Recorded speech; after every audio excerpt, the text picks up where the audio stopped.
मेरा नाम ज़रीना है और मैं लाहौर शहर की रहने वाली हूँ। अभी मैं 21 साल की हूँ, लेकिन मेरी जिंदगी में कुछ ऐसी घटनाएं घटित हुईं, जिन्होंने मुझे जल्दी ही बड़ी बातें सीखने पर मजबूर किया। एक दिन, जब मेरे दिल में कुछ अजीब सा उलझन था, मैंने अपनी एक महत्वपूर्ण बात अपने भाई के साथ साझा करने का फैसला किया। इरफान भैया मेरे सगे भाई नहीं हैं। वे मेरे चाचा के बेटे हैं, लेकिन रिश्ते में वे मेरे भाई जैसा ही महसूस होते थे। मेरी और इरफान भैया की उम्र में 2 साल का फर्क था और भैया मुझसे छोटे थे, लेकिन उनका व्यक्तित्व और आकर्षण मुझे हमेशा प्रभावित करता था। हमारी जिंदगी एकदम अलग थी। हम शहर में रहते थे, जबकि भैया और उनका परिवार गांव में रहते थे। उस दिन, जब भैया हमारे घर आए, तो सभी बहुत खुश थे, खासकर मेरे माता पिता, क्योंकि मैं घर में अकेली थी और मेरे पास कोई भाई नहीं था। भैया के आने से सबका मन प्रसन्न हो गया। वे बहुत अच्छे दिखते थे और उनकी बॉडी भी बहुत आकर्षक थी। उस दिन मैंने एक टाइट जीन्स और टॉप पहना था, जो भैया को थोड़ी हैरानी में डाल गया। दिन भर बातें करने के बाद रात को भैया मेरे कमरे में नहीं आए, बल्कि अम्मी अब्बू के पास सोने गए। सुबह जब भैया उठे, तो घर का माहौल सामान्य था।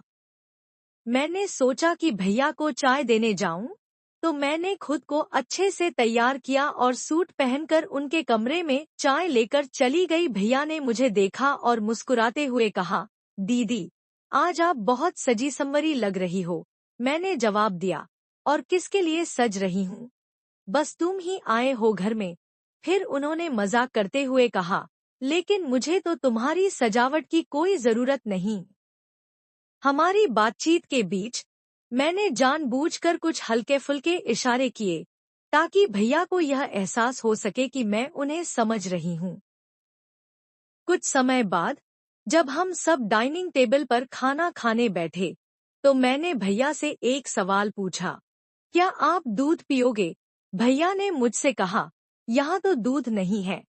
फिर किसका दूध? मैंने हंसते हुए कहा, पागल, मैं उस दूध की बात नहीं कर रही हूँ जो तुम्हारे पास है। इस तरह की बातें करते करते हमारी हंसी थमने का नाम नहीं ले रही थी।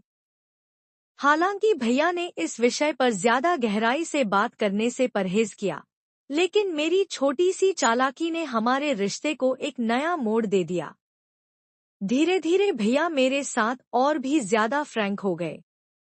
लेकिन एक रात, जब हम दोनों बातें कर रहे थे, तो अचानक से अम्मीजान और अब्बू के कमरे से अजीब सी आवाजें आईं। हम दोनों कमरे में गए और देखा कि अब्बू जान और अम्मी के बीच कुछ तनावपूर्ण स्थिति थी, लेकिन हमने इस मामले में ज्यादा दखल नहीं दिया। यहाँ से हमारी कहानी एक नए मोड़ पर आगे बढ़ी। मैं जानती थी कि मैं भैया के साथ एक खास रिश्ते की ओर बढ़ रही हूँ, लेकिन मैं चाहती थी कि हम दोनों अच्छे दोस्त बनकर समझदारी से आगे बढ़े।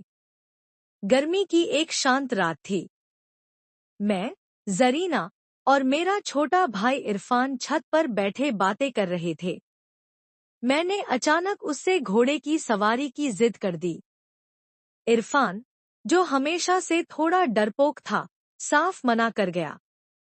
मैंने उसे तरह तरह से मनाने की कोशिश की, लेकिन वह टस से मस नहीं हुआ। मैंने चिढ़कर कहा, ठीक है, मैं अम्मी के कमरे से जाकर गुब्बारा ले आती हूँ। फिर तुम मना नहीं करोगे? यह सुनकर इरफान और भी घबरा गया।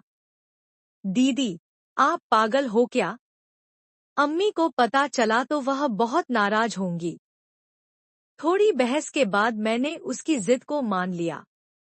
वैसे भी रात गहरी हो चुकी थी और नींद ने हमें कब जकड़ लिया, पता ही नहीं चला। सुबह हमेशा की तरह मैं जल्दी उठ गई। अम्मी के साथ रसोई में हाथ बंटाने लगी। नहा धोकर तैयार होकर मैंने इरफान के कमरे में चाय लेकर गई। वह फोन चला रहा था और मुझे देखकर हल्के से मुस्कुराने लगा। उसकी मुस्कान देख मुझे रात की बातें याद आ गईं। मैंने चाय टेबल पर रखी और पूछा, बताओ, आज चाय पियोगे या दूध? उसने हंसते हुए कहा, दीदी, चाय ही पिलाओ, रात वाला दूध अभी तक हजम नहीं हुआ है। हम दोनों खिलखिलाकर हंस पड़े। दिन भर घर के कामों में उलझी रही, लेकिन मेरे मन में बाजार जाने की बात बार बार आ रही थी। दोपहर होते ही मैंने अम्मी से इजाजत ली और बाजार के लिए निकल पड़ी। बाजार से फल, सब्जियां और कुछ छोटी मोटी चीजें खरीदीं।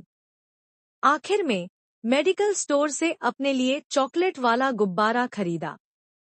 चॉकलेट की खुशबू मुझे बहुत भाती थी। घर लौटते वक्त दोपहर हो चुकी थी। वापस आकर देखा कि इरफान अपने बैग में सामान पैक कर रहा था। अम्मी ने बताया कि चाचू का फोन आया था। चाची सीढ़ियों से गिर गई थी और घर में उनकी मदद के लिए इरफान को जाना था। यह सुनकर मैं परेशान हो गई। हमने कुछ खास प्लान बनाए थे और ये सब अचानक खत्म होता लग रहा था। मैं गुस्से में इरफान के कमरे में गई और उसका बैग बिखेर दिया। तुम मुझे छोड़कर नहीं जा सकते, इतने दिनों से इस वक्त का इंतजार कर रही थी, मैंने रोते हुए कहा। इरफान ने मुझे समझाने की कोशिश की, लेकिन मैं मानने को तैयार नहीं थी। तभी चाचू का फोन आया। उन्होंने कहा कि जरीना को भी गांव भेज दो। वहां घर का काम संभालने के लिए उसकी जरूरत पड़ेगी। मुझे यह सुनकर राहत मिली। अब मैं भी इरफान के साथ गांव जा सकती थी। अब्बू ने भी इस पर रजामंदी दे दी। शाम को हम दोनों ट्रेन से गांव के लिए रवाना हुए। रास्ते में इरफान ने मुझे चिढ़ाते हुए कहा, अब तुम्हारे अरमान पूरे होंगे। गांव पहुंचते पहुंचते रात हो गई थी।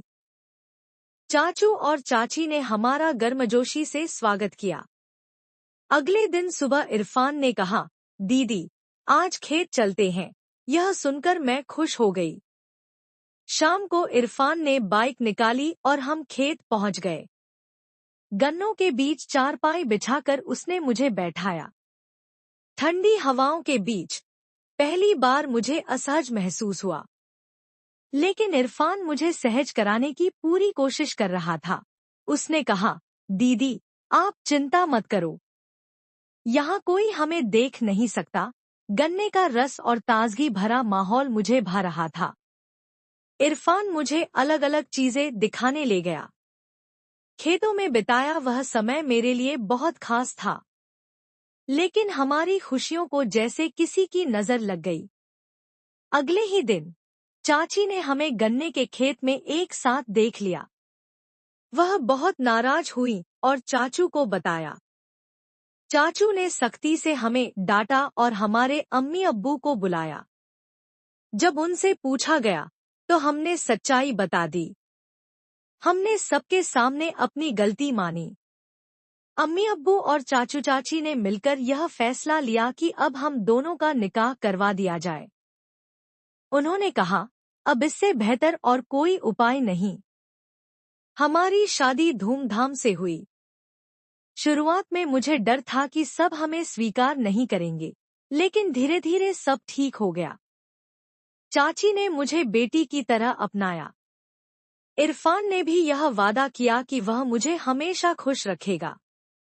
इसी तरह की इंटरेस्टिंग कहानियां सुनने के लिए हमारे YouTube चैनल को सब्सक्राइब करना ना भूलें।